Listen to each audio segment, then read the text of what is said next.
Deep in the ocean, an orca pod is on the hunt. But these aren't your average orcas. These guys are organized. Marketing team, did you get those social media posts scheduled for the SEAL migration? Aye, Captain. We even have an automated notification for all pod managers when they go live. They use Monday.com to keep their teamwork sharp, their communication clear, and their goals in sight. Monday.com. For whatever you run, even orcas. Go to Monday.com to dive deeper.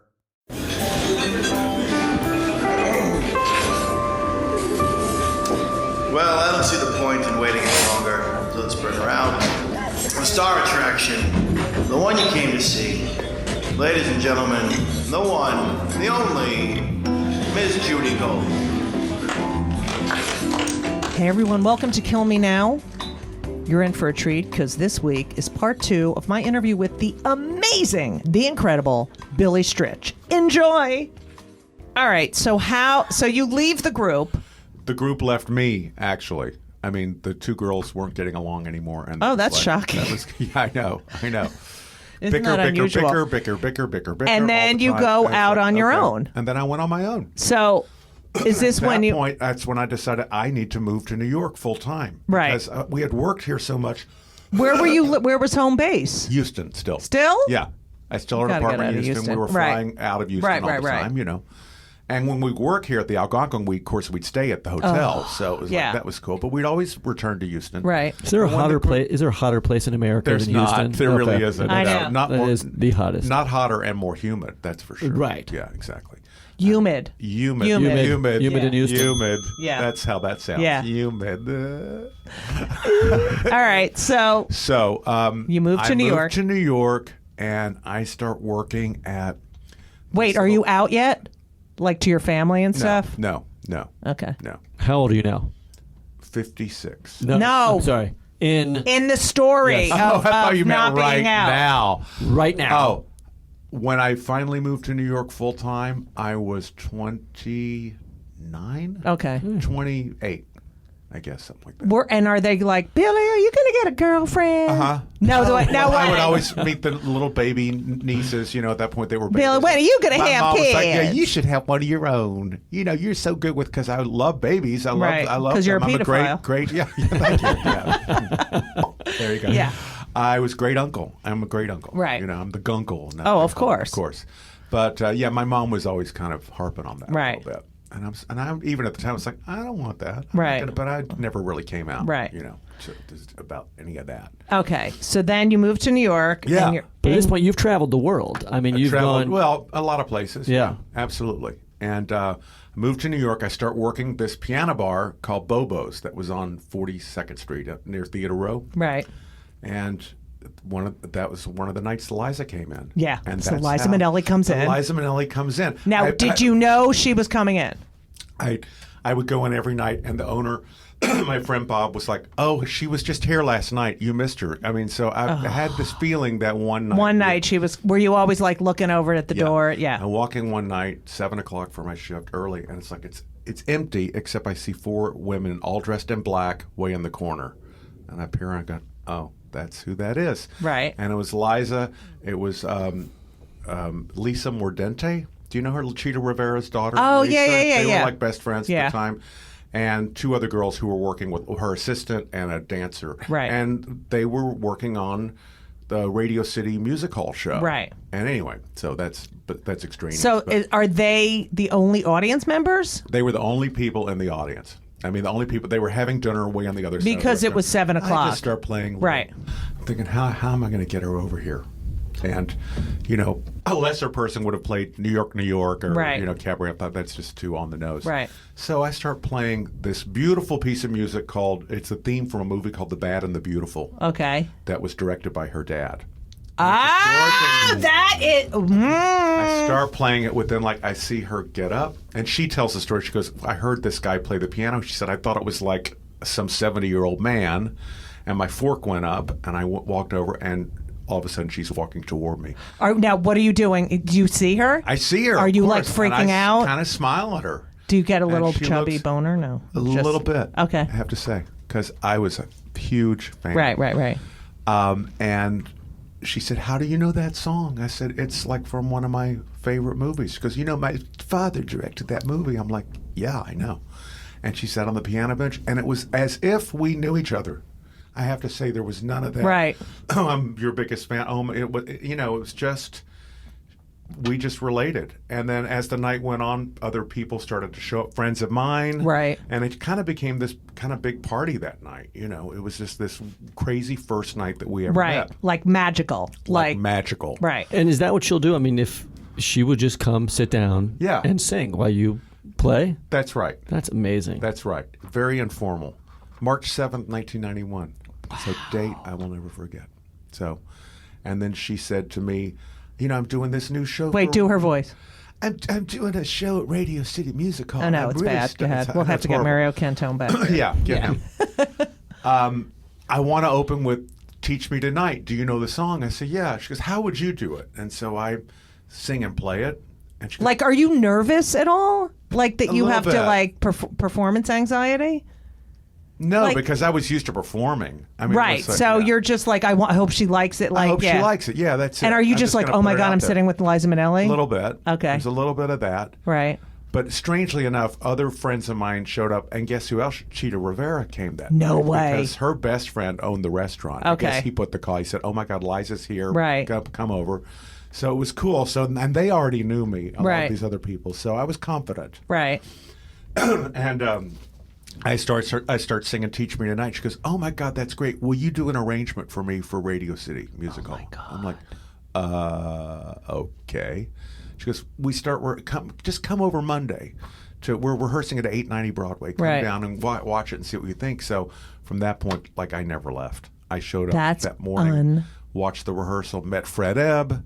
I mean, it was like, met all these, Peter Howard, who was this incredible, I Yeah. met all these people that one day. Her drummer, her pianist at the time, Wow. and all these people, and she had 12 women in the show. The first, I don't know if you ever saw that show, but the second act had 12. She called Right. them the Demon Divas, Right. And they all the pretense was that they were all audience members. They were Right. planted in the audience, and they get up and they like join her on stage. And Terry White was in that, Right. And Ugh, they had to sit in the audience the whole time until they... only act at the beginning of they were planted at the intermission. okay. The first half was Liza just on her by Right, right, herself, right. and the second half, right. It was a huge big production.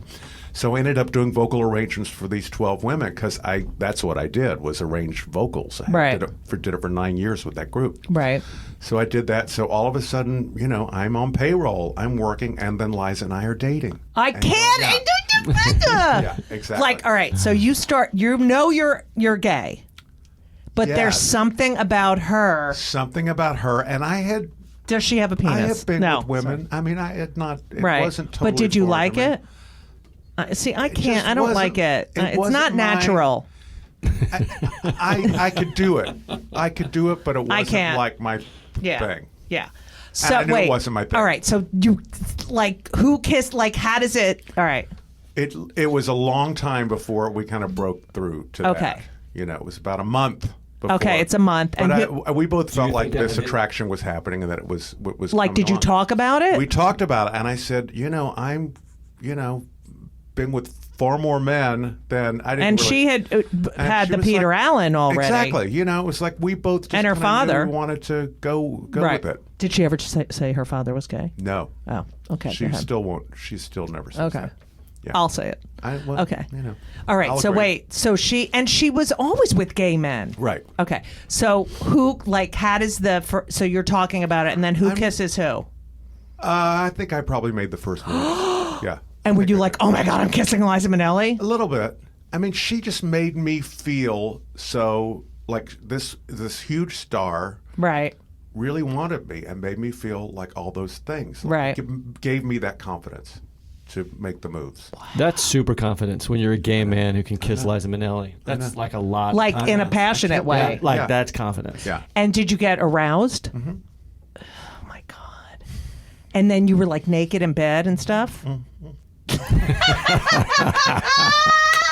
Look how red your face is. No, I can't. I've never talked about this. I love it. Oh my God. So how Nobody listens to this podcast, right? No, we No, no, zero. no We way. have 4 listeners. Yeah. All right, wait. So then, We're gonna like, get off this subject very soon. I know, but it's so exciting to me. So then, how long did you date? I lived with her in her apartment for about a year. That's a big upgrade. Yeah. All right, so you go from making out. I kept my own place. Good for you. You make out. Yes. And then when do you move into the apartment? The night after. Well, actually, I had moved in within about a month of us knowing each other. I was like, geez, it was like we were working on music late night. Just stay over here, honey. You know, I mean, right. Let's just work on, and it just became. And did you have sex a lot? In the beginning. Wow. Yeah. Okay, so we're gonna do a scene. I'm your mother. Okay. And you're calling me to tell me that you're moving in with Liza Minnelli. Okay? Yeah. Ready? Yeah. Hello? Hi, Mom. Billy, how are you? She sounds nothing like that. She just sounds nothing like that. Honey, get on the phone. It's Billy. Who am I supposed to be? The father. God damn it. Oh, yeah. Hello, Honey, son. get on the phone. Billy's on the phone. Billy, how's everything going? Everything's good, Mom. Guess who I met? Billy, is that you? Guess who that's me. It's Hey, me, Billy. Dad. Hey. Honey, shut up. Okay. Guess who I'm working with now? Guess who I'm working with? I don't know, Bob. Liza Minnelli. Oh, my God. Did you hear? Which one is that? What's your father's name? Bill. Bill, did you hear that? Which one is that? Liza Minnelli. You know Liza Minnelli. Her mother was God. My mother sounds nothing like that. She could not sound Judy less like Garland's daughter. Judy's one southern accent. Judy Garland's daughter. Yeah. You know, honey, Bill. All right. No, so. I'll tell you this more interesting. I'll just tell you the story. All right. Yeah. So they come up for they come up. My parents came up. And Right. my grandmother, I think, came up for the Radio City show. Right. And they meet Liza, and we took a carriage ride in the park with Liza. I had the picture of all that stuff, and Liza had them over to the house, and I never really said I was living there, but my mom told me later. She goes, "Your stuff was there, and I could see there was your stuff on that side of the bed." Mothers know. She knew, and so we went. This makes me laugh still. I think it had to have been a night off, or maybe it was after the show. Liza took us up to the Rainbow Room. She and I and my mom and dad. And that was back when there was a band dance and all that stuff. And so we went for this kind of nice late supper. Right. And we get up to dance. I get up to dance with, Liza, and my parents get up to dance. And all of a sudden, my dad comes over and cuts in. No way. Dances with Liza. And I'm dancing with my mom, and we're dancing. And my mom says, "She's just great." I said, "Oh, she's really wonderful. We're having a great time. I just love her." She goes, "It's just the answer to my prayers." No. I'm like, and of course, that's kind of, never want to hear that. Right. You never want to please your parents, right. Actually. Yeah. So I remember telling that to Liza later. She says, well, because, it's just a trippy kind of thing. Yeah. I said, well, according to my mom, you coming into my life is the answer to her prayers. And she goes, "Oh, sure, a thrice divorced ex-drug addict who's 16 years older than you are is the answer to your mother's prayers." That's because she had a vagina. Yeah, exactly. Yeah. Wow. Sure. So after a year, you stayed there for a year, and then what happened? Yeah. It just wasn't happening anymore. It just wasn't. I mean, so the who passion broke it off? She did. What'd she say? I want you to come in here. I want you to come in here. I can't do it anymore. We were working in Atlantic City, actually. Yeah. And, were you sharing a room? We lived in a house off, in Margate or someplace, like 5 minutes away. Right. And we've been there several times. She went every 3 months to work there. Mm-hmm. And so we're there, but it was already kind of cooling off. I mean, I kind of felt like it was coming. I didn't know how to break it off. And at the end of the last show, it was a Sunday night show, I guess, and we would have gotten on the helicopter to come back. It was back in those days. And she took me into the dressing room. She goes, "I'm going to go back by myself, and I think we should just break this off." And so it was kind of devastating at the time. Did you cry? Yeah, I think I probably did. Yeah. How'd you get home? In the car with the band and everybody else. That's so rotten. Well, she couldn't do it on the helicopter? I don't hold that against her. So then you had to move all your shit out of the apartment. Yeah, but I mean, I kept my own apartment. Right. So it wasn't like I had moved. And at this, did you ever fool around with guys when you were with her? I hadn't. But it was that like, was good. now I can go back to the cock. Yeah. Okay. Yeah. But, we didn't stay estranged for very long. Right. Because within about a month, we were working together again and hanging out again. And we just realized that we were meant to be friends. Right. And that was the good that came out of it, This episode is brought to you by Progressive Insurance. You chose to hit play on this podcast today. Smart choice. Make another smart choice with Auto Quote Explorer to compare rates from multiple car insurance companies all at once. Try it at progressive.com. Progressive Casualty Insurance Company and Affiliates. Not available in all states or situations. Prices vary based on how you buy. You worked with Marvin Hamlish. I did. Yep. What do you like? Was that? I mean, I fucking love great. him. I fucking loved him. I was such a fan of his. Right. Of course, from the year that he won the Oscars in 1972, it was like on TV. Oh my God, he was such a Jewish nerd. He won 3 Oscars in one night. I was like, I love that guy. I want to be that guy, you know. And got to meet him, of course, through Liza, of course. And she did a show in 1999 called Minnelli on Minnelli. That was right. I remember that. And it was music of her father's movies and stuff like that. And I arranged most of it. Right. And then I had to. I think I had to. I forget why I had to leave for a couple of weeks. I must have been already working with someone else. And he kind of came in and he did the first 4 numbers or something like that. Right. But Marvin? the whole time, Marvin. But the whole time he was involved, you know, I done the bulk of it. Right. But anyway, the programs come out, the posters come out, and, you know, I'm fully expecting to get lower billing. And it said arrangements by Billy Stritch and Marvin. Did you take a picture of that? I have. It was so great. And I said to him, Marvin, is this, I actually was worried that he was going to be upset. Of course. And I said, this seems wrong to me. I mean, my name has come. And he said, you did most of the work on this show. Oh my God, what a mensch. Totally. Nice guy. I loved him. I really loved him from that point. Did you ever play for Barbra Streisand? I did. No way. Not professionally. No, not at all. Oh. We, Liza and I were on a ski trip to Sun Valley. Right. That year we were together. We took a ski trip, and we stayed with Donna Karen and Stephen Weiss at their house. They had a house. Wow. There. And Barbara was there staying with Richard Baskin, I think, or something. Oh, like yes, that. I remember that. And came over one night. Aren't you freaking out? Yeah. You're with all these fucking people? Yeah, yeah. What was Barbara like? She was cool. She was cool. Yeah. She was actually really cool. That was your Barbara. Yeah. And a few times I've met her since. She's been really cool. I mean, she's not like effusive. I know. And she's like that. tiny. And she's little, you know, but she's great. But she cloned her dog. Like, who the fuck clones their dog? That's weird. Yeah. And did you watch the Barbra Streisand Netflix thing? The last special, the music, the memories. Yeah. That one, yeah. Yeah. At the end, after all the credits, I know. The dog and memories. I know. You can't make memories about a fucking dog. I know. It's like memories, and then it's like the fucking Sadie whatever. I was like, just do like 20 seconds dedicated to. Right. But don't do like 4 minutes. I know. Make us like with the dog. I know. And I love dogs, but I know, but that you don't clone a dog. All right. No, too weird. Too fucking. I weird. have some questions for you. The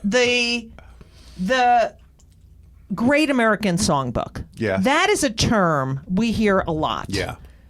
What does that encompass? Is that just songs written by... Well, it's, you know, I think normally it's everything from like the 20s right up through the 40s, 50s. Right. I think that's what it used to. Like Gershwin and Cole Porter, Irving Berlin, yeah. you know, and lesser Harry Warren and other, you know. Oh, wait. It's like... Yeah, go ahead. All those people. Well, Cole Porter not. But, no, I know, but I had to make up for the other ones. Yeah. But I think as time has gone on, it can include other songs from the 60s and 70s. So that it's an ongoing thing, the Great American Songbook. I feel like it is. I feel like it should be. Right. Because, I mean, that's a term that's breathing. constantly... Oh, it's too much. I know. Gas. It's gas for short. What do you think would have happened if you hadn't met Liza? I don't know. I would have worked. I would have found my way. I would have, you know, but it just... That just made my career go in a whole different trajectory. And you wrote a hit country song? Yeah. I mean, what the fuck? For Reba, I wrote that song back in 1985 for the 2 girls in my group. Right. And it became like a... It's and like... then in 93, it was recorded by Reba McEntire. So what's the name of it? It's called Does He Love You? And Do it. I've known about you for a while now. When he leaves me, he wears a smile now. Oh, God, As it's soon so as gay. He's away Right. from me. In your arms is where he wants to be. And then the other girl sings, but you're the one he rushes home. You've never heard this song? No. You've never heard it. And then together they sing, but does he love you? Does he love you like he loves me? Like he loves me? Does he think? So it was this killer duet. It was Reba McEntire and Linda Davis. And it was all over the CMA Awards. It was a Grammy winner. It's like 4 million copies. Oh, yeah. More by now. That's an old bio. Do you get a whole shitload of money I for did that? at the time. I mean, now I But don't. ASCAP is good. Yeah, I'm in BMI, so not so. Oh. But yeah, no, it's good. I get money every 3 months. 37 cents. Well, more than that. But I mean, when it first came along, it was like every few months I was getting like $5,000. That's- Well, yeah, that's good. But after 2 or 3 years, it was like, $300, $400, yeah. So, but it still brings in a little money. So, and then you got asked in the early 2000s to be in a show. I on did. 40, you were cast in 42nd Street That's as the right. piano player. As Oscar the pianist. Right. That's right. What Yeah. was that like? It was incredible. I loved that. I loved that whole experience. Because you were like an actor and you had a dressing room and you weren't like the musician. Yeah, that's right. Yeah. I wasn't like I had to join Actors Equity to Right. be on that show. It was thrilling to me, Right. And I was with the cast, and it was a big cast, and I've made friends that I've Right. kept to this day. I mean, David Elder and Mary Testa and Right. Beth Level, yeah. and Jonathan Freeman, and, Right. and Christine Ebersole, most importantly love for me, Christine. because we started working together after Right. that. I love her. I love her too. Yeah, she's so fucking talented. Yeah. Oh, she's when great she was and in Grey funny Gardens. Did you see Grey Gardens? No. Then go away. Oh my God, you're so not gay. I'm sorry, Judy. I'm working on it. It's not good. Wait, pianist or piano player? Or pianist. Well, it's not pianist. Yeah. Oh, because that's too definitely close out. It's to pianist. Pianist? Our piano player is fine too. You know what? Because when I was, when I studied music, but I was not talented. So but he said you don't play a piano. Right. You play a piano, so Right. it's pianist. Right. But why is it flautist? I know. 'Cause you don't play a flout. I know. I So say don't flutist. think- I don't fucking yeah. care. Either. I think either is acceptable. What? All right. So you are the accompanist, right? Yes. What is the most important thing, like, to have that relation? Because we saw a show. We were at the same show last week, Yes. and I was like, oh, I kind of felt like the performer and the accompanist didn't have Weren't a in connection. Yeah. Yeah. So, like, what's the most important? And, like, you have to watch that you're not, because you're funny and you're really talented, Yeah. and you can't be the star, kind of, right? That's right. It's a fine line. I mean, luckily, most of the people that I've worked with the most recognize my talent as a singer, Right. and also as someone who can jump in, Right. here and there. But the main thing is to, certainly in the musical aspect, is to, when you're playing, don't play over the top of the singer. Right. Play in the spaces. Right. Be very aware of their breathing, their phrasing, all of that. Right. And I'm good at that because I also sing. So Right. I kind of know the mechanics Even of though that. he smokes. Shut up. And And then when I work with Marilyn or Linda Right. Lavin or Christine, it's like they allow me. We sing together Right. sometimes, so it's like I'm known as the accompanist who does more than just that, and so that's a way for me to kind of have my cake and eat my eat cake it and too. have it too. And then, have you ever had a musician who's like, "I'm not fucking playing it that way," or like a dicko musician? If I have, I didn't have them for long. Wow. Well, because No, it's I music. know. There's no rules to it, so it's like if you can't try it this way, if Right. you're not flexible enough, then why are you doing it? That's the thing. I mean, and I'm very willing to try anything. What I love about accompanying is the collaboration Right. with the person. Is there anyone you won't like work with because they're a comedian or something, and they can't really sing? I mean, if I could do a cabaret show with you, that would be the fucking greatest thing. We would be great. I could just fucking do my stupid songs and like. Yeah. Stand I mean, up. I work with people who can't sing. You do? They remain nameless on this podcast. Okay. But I'm, it's not necessarily Do you ever about that. do you sing much without playing? Yeah, I do my own shows. Yes. And I mean, but I'm always behind the piano. Right. Yeah, So yeah, do you- yeah. are you I ever have- singing without I have playing? stood up and played and sang. I mean, I But do that. alone without. Yeah. And let with someone else play the- playing. Yeah. Really? Yeah. Actually doing that next week at the Cabaret Convention. Is that weird? Really? Yeah, I've done it. It's not weird. I kind of like it. Nice. Take You a know, little break. I did a show Focus with, on one thing at a time. Yeah, I did a thing with Michael Feinstein a year and a half ago or something. It was a tribute to Mel Torme, Right. And I sat for 2 songs, but then I stood with him and did a Right. duet and did a couple songs with the band. He must have seemed looked really short. Next to me. Wait, where's the cabaret convention? It's at Rose Hall at Jazz at Lincoln Center. Oh, really? I'd Yeah. love to go. Can anyone go? I'll get you a ticket if you Really? I'd Sure. love that. I'm Yeah. so gay. Yeah, good. It's October 10th. Also, I want to plug my Oh, other forget show. it. I can't go. I have to go to Provincetown for Women's Week so I can you? feel thin and pretty. Yeah, it's Women's Really? Week. Oh. Fuck. All right, Will go you ahead. come to my solo show that you didn't come to last time? Yeah, because I had to work. I understand. When is that. it? October 17th. It's a Wednesday. No, it's a Thursday. What? No, it's a Wednesday. I'm doing 2 shows. You know what? I come home that day from Provincetown. Let me I look. have a 7:00 show and a 9:30 show. Oh, the 9:30 might be good because, I'd love that. I'm driving home from Provincetown. Let's see. October 17th. What do I have?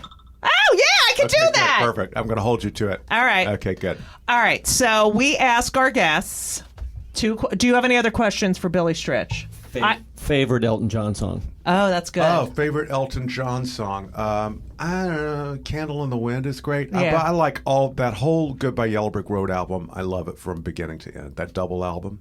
That's a great Starts album. with "Funeral for a Friend" and "Lights Bleeding." Isn't the music and it's the funeral? best. Yeah.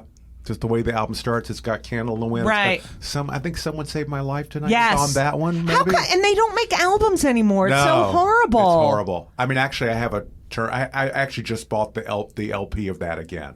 You 'Cause did? I'm going to take all my albums out of And what's the cool storage about that unit. one is I Favorite Elton John song? Oh yeah. Oh, your favorite Oh my Elton John God, song? it's got to be. I mean, it could be It's hard not to say Tiny Dancer. It's not hard not to say that. Levon. Oh, Levon's great. Levon's good. Yeah. That's you're going really back. Yeah, see, Yeah. from that album is my favorite, Razorface. Oh, I love Razorface. That's good. That's a good. That's But the that's music obscure. and Funeral for. I mean, that album. That was. what Got about? My Love. I remember when Philadelphia Freedom came out. I could not stop listening to that thing 1976. on my World- fucking record player. World Team Tennis. Yeah. Billie Jean King. Yes! All that, Yeah, yeah. Philadelphia Freedom. My parents were. That was a big deal. In I know. Houston, that World Team Tennis thing, and we actually knew people who had the Houston. Their team, I forget what they were called. Right. But it was right. like, do you remember World Team? Yes. Tennis? It lasted like 2 years or something. But I played tennis with Billie Jean King Did you? in Provincetown. Not this past summer, the summer before. I mean, we just hit balls and then Yeah. I was like, oh my God, I'm playing. But yeah, I know she came to see Marilyn a couple times, and we met her, and she's just she's delightful. lovely, and her Lovely. wife, lovely, Jewish. Okay, good. This week's episode of It's Judy Show with Judy Gold is sponsored by BetterHelp. And if you know me, which I think you do because you're listening to my podcast right now, you know that I am a big advocate for therapy. I think it benefits everyone. I think there's so many people who need it, who don't partake. It is so important for your emotional health and well-being. Therapy is fantastic. It is in every stretch of the imagination. And if you're thinking of starting therapy, please do it. But please give BetterHelp a try. It is entirely online. It's designed to be convenient. It's flexible. It suits your schedule. You fill out a brief questionnaire to get matched with a licensed therapist, and you can switch therapists anytime for no additional charge. I have switched therapists in my life. I've had many, many therapists, and sometimes it's not a great fit for you, but don't give up. Therapy is beneficial. You can learn about yourself, you can process, and just be emotionally healthy. I'm telling you, do it. BetterHelp is great because, when I used to schlep to my therapist's office, it was so annoying. You have to do, and you sit there and you wait, and then I'm telling you, doing it online is fantastic. And BetterHelp is amazing. I know a lot of people who've used it. So if you're thinking about therapy, go to BetterHelp.com. Let the gratitude flow. This is Gratitude Month, people. So you need to let the gratitude flow with BetterHelp. Visit betterhelp.com/JudyGold, JudyGold, today, and you will get 10% off your first month. That's BetterHelp, HELP.com/JudyGold. You're welcome. Okay, so these are the 2 questions I ask all my guests. Do you have any more questions? No, that was it. You're so fucking talented, by the way. Oh, Judy. You are, and you have to stop. Okay. So, first of all, we're very pro mental health. Yeah. Because I suffer from anxiety. I don't know if you see my fingers. I've had a bad depression. Terrible. So, do you take any antidepressants? No. Never? No. Wow, you're so lucky. I guess I am. I don't take anything. You're so lucky. I'll take a Xanax if someone gives it to me. Right. Or an edible. But or an edible, yeah, sure. What does that feel like? Never. Do you have any anxiety? I don't. I'm lucky. I don't Oh really my get. God. I don't think Do I've you? ever had. Never. I know people who get panic attacks and anxiety. It's just awful. And do you It must worry? be. I do worry. But not like so it's But I'm incapacitating. not compulsive about it. No. Do you worry? Of course. But nothing like. Yeah, I worry about my children. I worry about this president. I worry about all sorts of things. But Sure. what am I going to fucking do? Oh please! I get so anxious. it doesn't incapacitate me. I know I some hate people it. who just can't move because they get so Right. in their I own hate head. it. It's but then I got to Are realize. you that bad? I have some very bad days. Sorry. But I just. I've seen some really bad days. You are a really bad day. But Do you need a hug, Judy? I've had so much therapy and I have so many tools I did that in my for a tool while. belt. I did therapy Yeah. for like 7 years. I had a Right. great therapist, so Have you ever gone to therapy? No. Anyway, okay, and then this is, because it's called Kill Me Now. What pisses you off more than anything makes you fucking so angry? The pedicabs in Central Park, people who ride their bikes on the paths and don't walk the bike on the sidewalk. Oh. I know this is No, this is because there's one path that I ride my bike everywhere, but there's one path when I'm getting out of. I know you just have to ride it. You can't It's like I'm riding. I go across town on Central Park, and then it's like stop and walk your bike. But I you won't do literally, it. you know what I do? I stop. Oh, that's SAG-AFTRA about my health Did you insurance. turn that off? I keep it on in case the kids call because we always take the kids' calls. Okay, got it. But I sit. I'm on the seat, but I'm not pedaling. I'm just moving Right, you're just faking it. my feet on the ground, like Fred Flintstone. So you don't get Yeah. off the bike. No, I just don't feel like getting off the bike. I understand. Well, that's okay, but you're not riding full No. steam I'm ahead. just doing it with my legs. Because I live right across from Central Park, so it's Oh, which is a excuse great me. place. Well, On the park. I mean, I'm lucky to live right Right. there. But you walk out of my building, and first of all, within 2 blocks, there's 3 places that rent bikes. Oh, and yeah. they rent bikes, and what they never tell them, please walk your bike till you get to the park. Then you can get on the bike. But it has signs. Well, nobody right. reads the sign. Nobody speaks English. Tourists have no idea. They don't know. Most of them don't speak English. I mean, I'll be walking, they're like, walk your bike, and they look at me like they don't know what that, it's like, and then even in the park, you're not supposed to ride on the path. Right. You're just supposed to ride on the road part. Right. And that makes me crazy. You know what also makes me crazy a little bit to a lesser degree? No problem. Oh. When you say thank you, you're doing a transaction or something. Well, thank you to first of all, I'm saying thank you to the person who, that's wrong. And then they say back, no problem. I'm like, really? No problem? It's your fucking job. Yeah. Why are you saying? Wait, we have a guard / doorman. It's not really a doorman, comes to our building at 5 o'clock till 1 o'clock and leaves early all the time. And I take pictures and then send it to the super. Anyway, so I'm always taking a picture of the empty desk. And anyway, so I always I'm say. paying for an empty desk here. I always say, good night. And they go, okay. No, okay, right. Okay, It's or good not morning, okay. Okay, no, say good morning, I am good. so with you. I am so with you. Okay. And the only answer to thank you is you're welcome. Right, Come again. no problem. Whatever, Wait, but this no is another problem. one I hate. Ready? How you doing? Can't complain. Yes, you can. You can complain. You can fucking complain. Everyone can complain. Sure. That doesn't bother me, actually. Oh, I hate can't complain. That doesn't bother me. And I always There's say, something I've kinda never nice said about that in my entire life. Can't complain. Well, no, you haven't. But so you don't really get angry and pissed off? Well, not so much. Wow, God. I mean, it takes a lot. Like what? Like when's the last fucking... It's hard to even... Like, do you get mad at Trump? Yeah. Like I do. that grates my insides out. Yeah, I don't think I get as mad as you do. Right. You know, well, but I have a vagina. I understand. I totally get why. Yeah. Yeah. But yes, I can't believe he's there. I can't, and I am worried about where it's going. I know. Next. Wait, did you read this? And then we're hanging up. Ready? This is the latest that he has denied. He is now going to deny. Oh, shut up with this fucking phone. Hold on. Such an idiot. Ugh. Listen to this. Liar. Trump administration begins denying visas to same-sex domestic partners of foreign diplomats and United Nations employees and requiring those already in the United States to get married by the end of the year or leave the country. Wow. Good guy. Yeah, good guy. He's great. Seems fun. Yeah. First of all, Billy, I can't thank you enough for We've being only here. covered like the first half of my career, but that's okay. I'm kidding. No, we've done enough.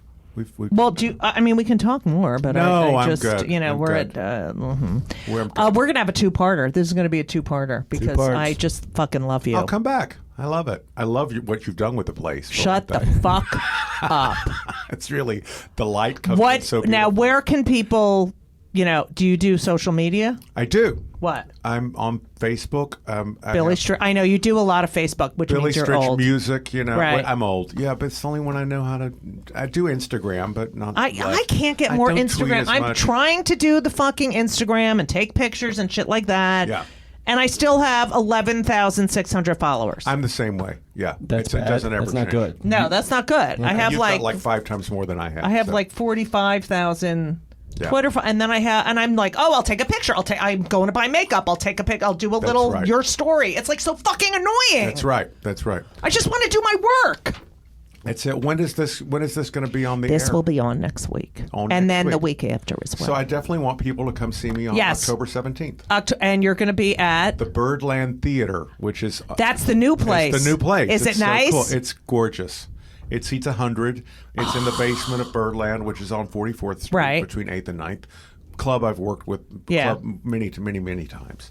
And I'm doing my solo show. Oh my God, I can't wait. Yeah, so that's what I want. And we'll have a people to know. martini And afterwards? we will. All right, so Birdland Theater, go Billy Stritch, Stritch, and you're not related to Elaine. Not related. I actually changed the spelling of my name to that because the spelling of my name originally is much more Germanic. Streich. Is that why you like your people your look piano at it and teacher? they go Yeah. strike. Right. But we always pronounced it Stritch in my Right. family forever. So when I was like 19, I just changed it. And did you know Elaine Stritch at that point? No, I did not know about her.